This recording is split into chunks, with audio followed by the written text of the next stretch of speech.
Hello friend, welcome to my channel সুন্দর ইতিহাস। সুন্দর ইতিহাসের পক্ষ থেকে জানাই আন্তরিক শুভেচ্ছা ও অভিনন্দন। আজকে আরেকটি নতুন ভিডিওতে আপনাদের স্বাগত জানাই। পশ্চিমবঙ্গ মাদ্রাসা সার্ভিস কমিশনের গ্রুপ ডি ইন্টারভিউ অনুষ্ঠিত হচ্ছে আগামীকাল বুধবার 18ই সেপ্টেম্বর 2024। তো যে সমস্ত ক্যান্ডিডেটরা আগামীকাল ইন্টারভিউ দিতে যাচ্ছেন তাদেরকে বলবো, এবং যারা পরবর্তী ডেটে ইন্টারভিউ দিতে যাবেন তাদের প্রত্যেককেই এই ভিডিওটাকে দেখার জন্য অনুরোধ করছি। তার কারণ এই ভিডিওতে যে ধরনের প্রশ্ন জিকে টাইপের কোশ্চেন কিছু রাখা হয়েছে, যে কোশ্চেনগুলো আপনাদেরকে ধরতে পারে, ঠিক সেই ধরনের কিছু প্রশ্নকে আমি বাছাই করে নিয়ে এসে আজকের এই ভিডিওতে তুলে ধরা হলো। আপনারা এখান থেকে ভিডিওটা প্রথম থেকে শেষ পর্যন্ত একবার দেখে নিন।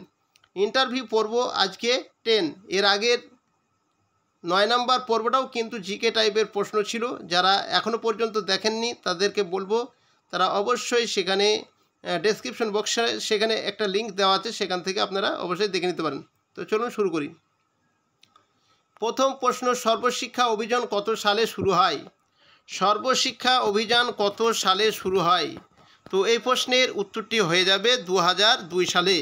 অবশ্যই মনে রাখবে 2002 সালে সর্বশিক্ষা অভিযান শুরু হয়েছিল। তারপরের প্রশ্ন, 2 নম্বরের প্রশ্ন, ইসলামিক শিক্ষায় প্রাথমিক প্রতিষ্ঠানের নাম কি? ইসলামিক শিক্ষায় প্রাথমিক প্রতিষ্ঠানের নাম হচ্ছে মক্তব। তারপরের প্রশ্ন আমরা দেখে নেব। 3 নম্বরের প্রশ্ন, এডুকেশন শব্দটির অর্থ কি? এর একটি প্রতিশব্দ বলুন।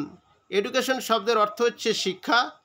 এর প্রতিশব্দ হিসাবে আপনারা অনেক রয়েছে প্রতিশব্দ বা সিনোনিম, সেগুলো আপনারা যে কোনো একটি বলতে পারেন। আমি এখানে লিখে রেখেছি teaching, learning, schooling, training, study, এই সমস্তগুলো আপনারা বলতে পারেন। তারপরের প্রশ্ন আমরা দেখে নেব। 4 নম্বরের প্রশ্ন, পশ্চিমবঙ্গের মুক্ত বিশ্ববিদ্যালয়টির নাম কি? নেতাজি সুভাষ মুক্ত বিশ্ববিদ্যালয়। তারপরের প্রশ্ন দেখে নেব। 5 নম্বরের প্রশ্ন, বিদ্যালয় হলো সমাজের একটি ক্ষুদ্র প্রতিষ্ঠান। এই কথাটি কে বলেছেন? শিক্ষাবিদ ফ্রয়েড। 6 নম্বর প্রশ্ন, আল রাজি কে ছিলেন? আল রাজি কে ছিলেন? মধ্যযুগের একজন বিখ্যাত ক্রিমিয়া বিশারদ রসায়নবিদ হলেন আল রাজি। তিনি রসায়নশাস্ত্রের উপর কয়েকটি বিশাল আকৃতি পুস্তক রচনা করেছিলেন। তার মধ্যে মাদখাল আত তালিমি এবং কিতাব আল আসরার উল্লেখযোগ্য। 7 নম্বরের প্রশ্ন, শিক্ষা, দৃষ্টি ও বিজ্ঞান চর্চার প্রসারের জন্য একটি আন্তর্জাতিক সংস্থার নাম বলুন। আপনি বলবেন ইউনেস্কো। সর্বপ্রথম পবিত্র কোরআন সংকলন করেছিলেন কে? 8 নম্বর প্রশ্নতে সর্বপ্রথম পবিত্র কোরআন সংকলন করেছিলেন কে? হযরত আবু বকর সিদ্দিক রাদিয়াল্লাহু তাআলা আনহু। 9 নম্বরের প্রশ্ন, নতুন দিল্লির বিজ্ঞান ভবনে জাতীয় সংহতি সম্মেলন সর্বপ্রথম কবে অনুষ্ঠিত হয়? 1961 খ্রিস্টাব্দে। এটি মনে রাখবেন। 10 নম্বরের প্রশ্ন, আনসার কাদের বলা হয়?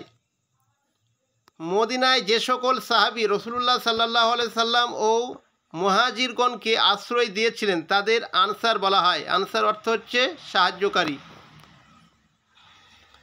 11 নম্বরের প্রশ্ন, ইসলামের ইতিহাসে প্রথম মহিলা শহীদ কে? সুমাইয়া বিনত খাইয়াত। সুমাইয়া বিনত খাইয়াত রাদিয়াল্লাহু তাআলা আনহা। 12 নম্বরের প্রশ্ন, প্রত্যেককেই একজনকে শিক্ষা দাও। প্রত্যেককেই একজনকে শিক্ষা দাও, এই নীতিটি কোন কর্মসূচির অন্তর্ভুক্ত? জাতীয় সাক্ষরতা মিশন। অবশ্যই মনে রাখবে। 13 নম্বরের প্রশ্ন, হযরত মুহাম্মদ সাল্লাল্লাহু আলাইহি সাল্লাম কত বছর বয়সে মৃত্যুবরণ করেন?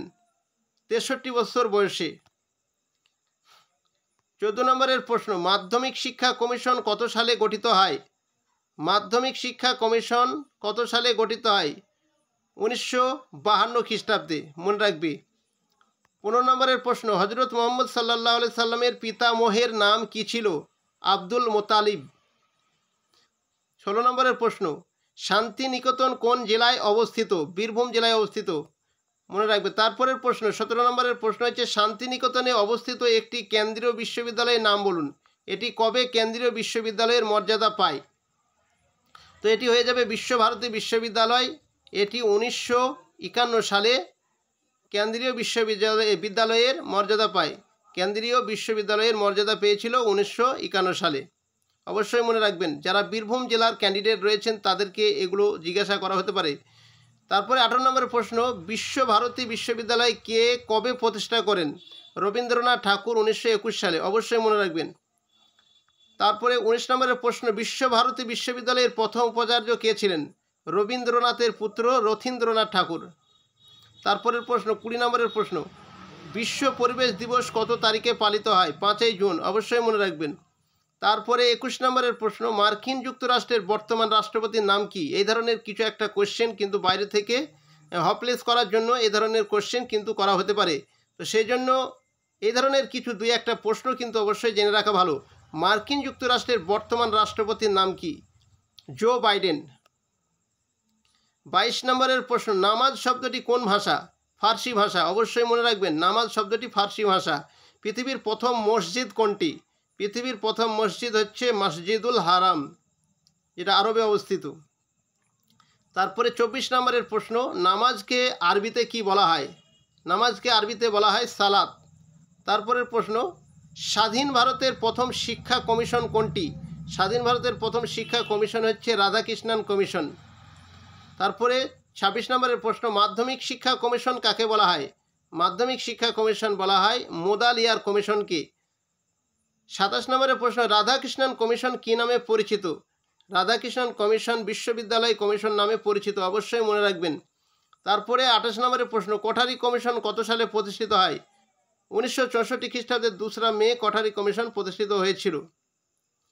29 নম্বরের প্রশ্ন, কোঠারি কমিশনে মোট কতজন সদস্য ছিল এবং কত পৃষ্ঠার রিপোর্ট কমিশন দিয়েছিল?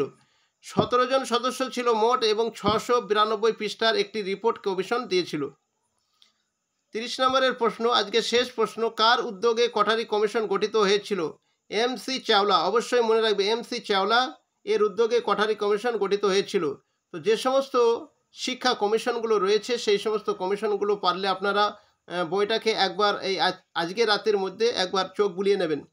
তো এই ছিল আজকের ভিডিওটি আপনাদের যদি ভালো লেগে থাকে অবশ্যই একটি লাইক করবেন এবং বন্ধুদেরকে বেশি বেশি করে শেয়ার করে দেবেন। Thank you for watching.